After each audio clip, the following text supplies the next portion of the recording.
Assalamualaikum warahmatullahi wabarakatuh. Waalaikumsalam warahmatullahi wabarakatuh. Oke teman-teman, balik lagi di podcast Rizka. Podcastnya anak muda yang gaul dan suka berkarya. Oke. So teman-teman, kali ini kita kedatangan tamu yang spesial gitu ya. Kayak martabak ya, spesial. Ada yang namanya Bang Sandy Lesmana. Ya, terima kasih. Gimana kabar Bang Udah Sandy? diundang nih, kayak Oke. dari sekian banyak orang akhirnya diundang juga Akhirnya sama Mas diundang Fadil. ya. BTW Bang Sandy Lesmana ada hubungan sama Indra Lesmana nggak ya? Itu kalau diurutin sih nggak ada. Nggak ada ya? Nggak ada. Jadi nggak usah diurutin lah ya. Nggak usah diurutin. Nggak usah diurutin. Oke, jadi kebetulan kita kedatangan Bang Sandy. Bang Sandy ini juga merupakan anggota Rizka ya. Betul. Betul ya, anggota Rizka atau kita sebut dengan Rizkader gitu ya.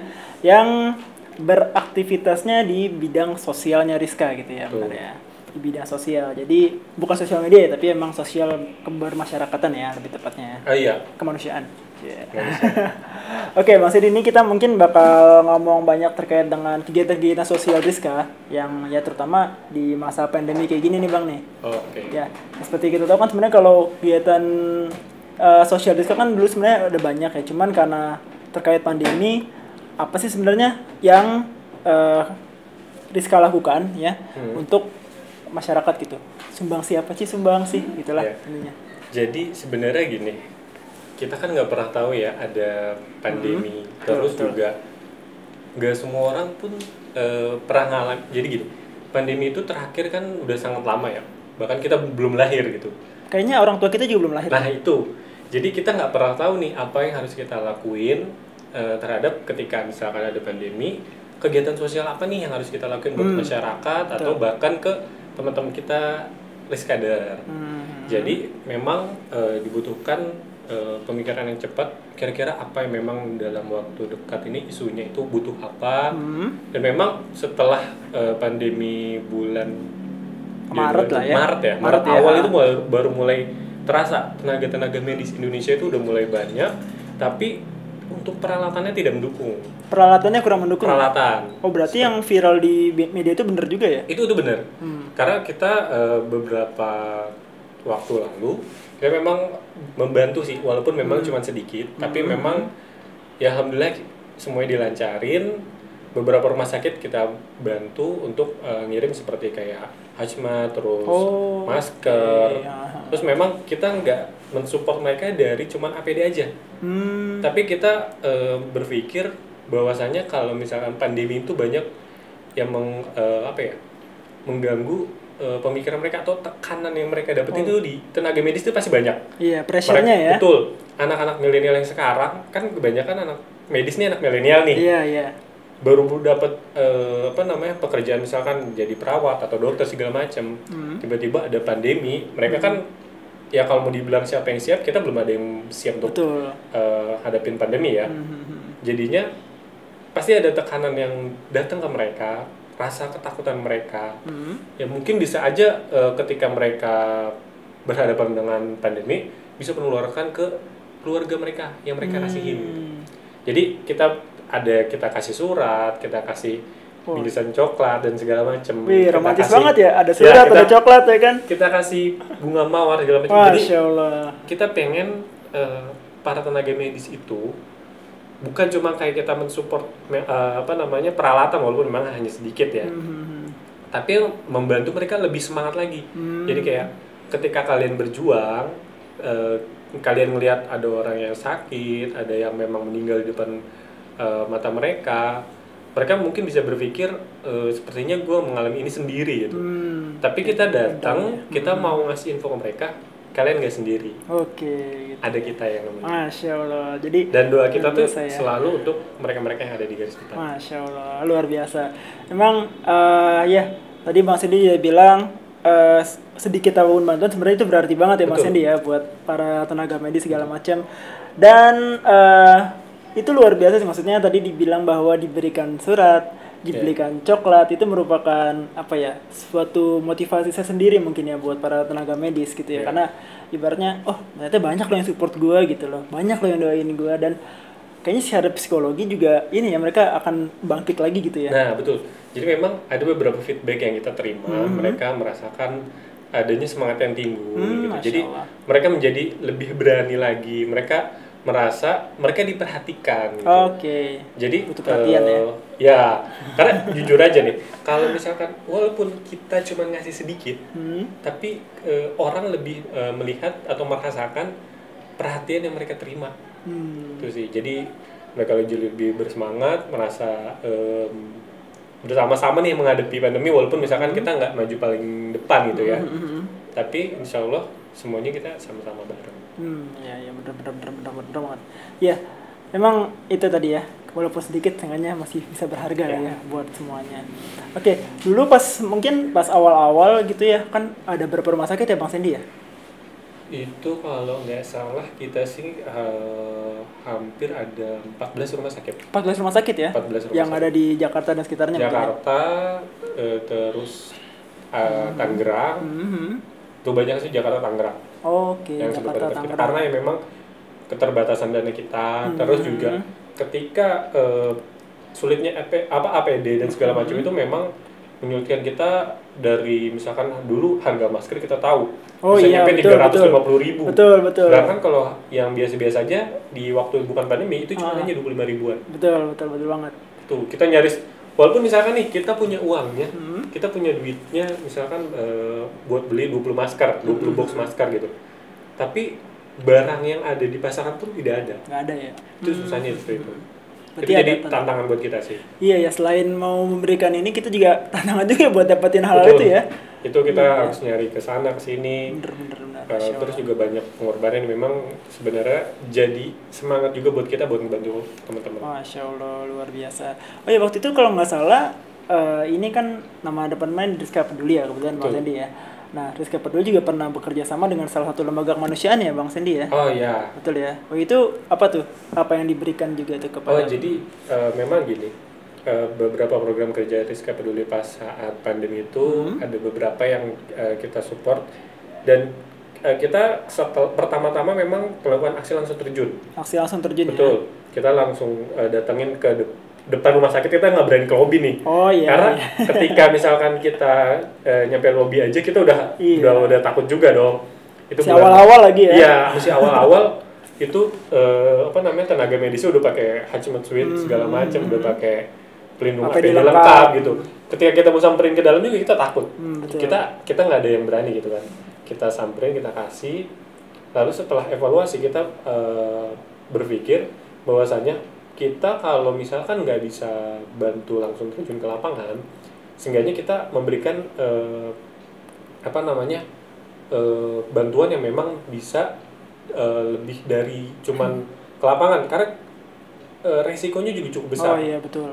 Jangan kira memang kita punya niat baik, terus kita masih muda, kita merasa tidak akan terkena COVID. Itu nggak mungkin, karena betul banget.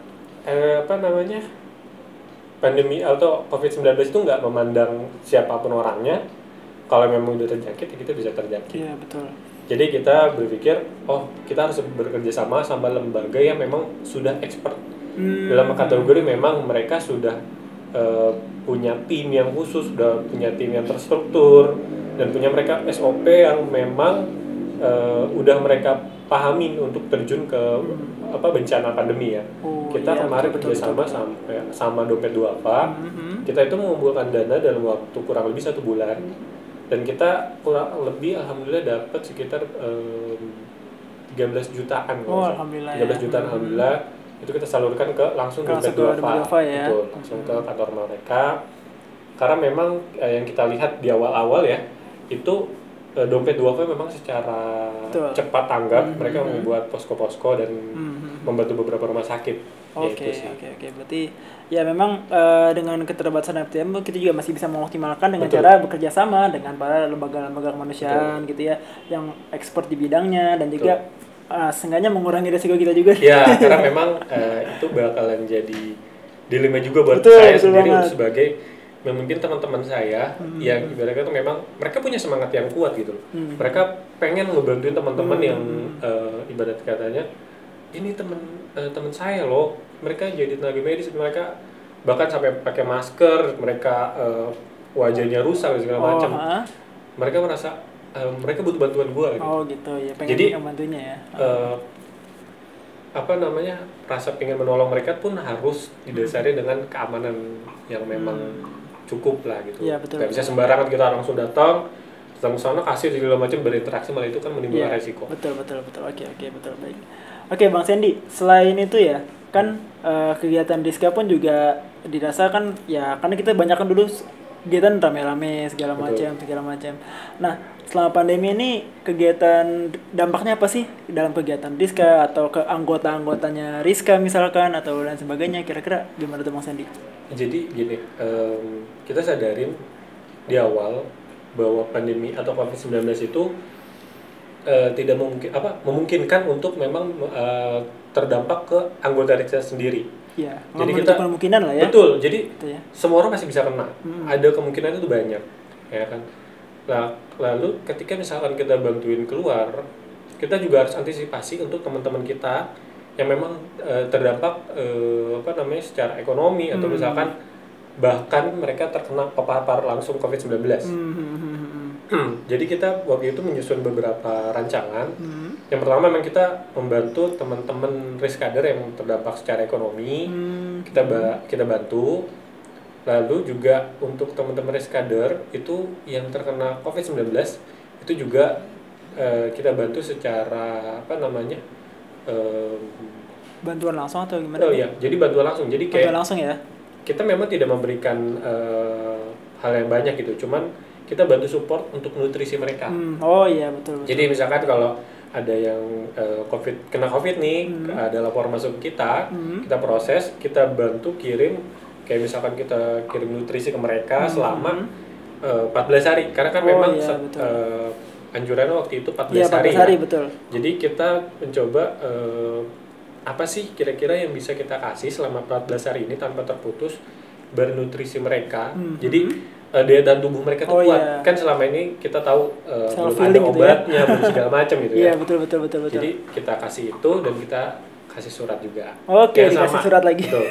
Karena ada beberapa orang yang memang ketika dapat kena COVID-19 itu kan ada yang sampai diisolasi di rumah sakit dan segala macam. Mental mereka pasti turun. Iya, Mereka betul, merasa betul banget. mereka sendiri gitu. Jadi ada hal yang memang perlu diperbaikin, nggak cuman harus kita support, nggak cuma nutrisi gitu, tapi mental mereka kita harus Mentalnya ya. harus bangkitkan gitu. Jadi Betul, ayo semangat, kalian tuh nggak sendiri walaupun kalian memang hidup di ruangan isolasi mandiri gitu ya. Mereka merasakan ada kehadiran kita. Ya. Karena memang kalau misalkan mereka stres, mereka down gitu ya, imunnya bakal akan terus ya. Jadi tim Rizka Peduli ini atau kita sebut dengan RP biasanya, mereka juga membantu mensupport teman-teman yang qadarullah terkena dampak COVID-19 secara langsung juga gitu teman-teman.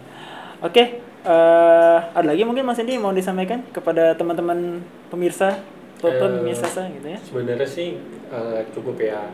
Cuman beberapa pesan mungkin ya, pesan.